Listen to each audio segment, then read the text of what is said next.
बिस्मिल्लाहिर्रहमानिर्रहीम। अस्सलाम वालेकुम दोस्तों, मैं हबीब सज्जाद और आप देख रहे हैं व्लॉग विद सज्जाद। उम्मीद करता हूँ खैरियत से होंगे, जहाँ रहें खुश रहें, आबाद रहें। दोस्तों, आप अगर मेरे चैनल पर नए हैं तो मेरे चैनल को सब्सक्राइब, लाइक और शेयर कर दें ताकि मेरी हर आने वाली वीडियो आप तक पहुँच जाए।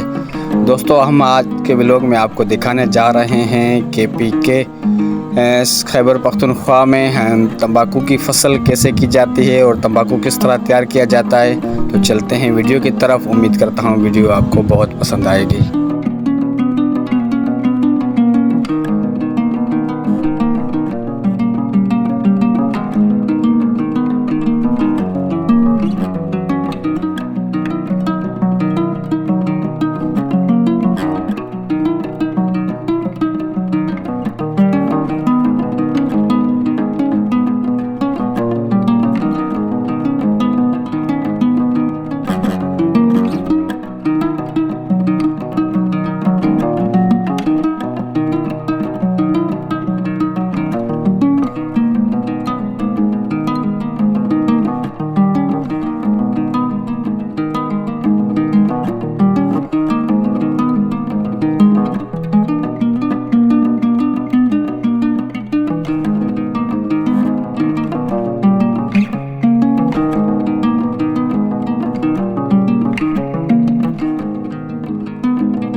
दोस्तों आपको वीडियो कैसा लगा, आपको हमारा चैनल कैसा लगता है, आप हमें कमेंट्स में ज़रूर बताएं और हमारे चैनल को सब्सक्राइब करना ना भूलें। अस्सलामु अलैकुम।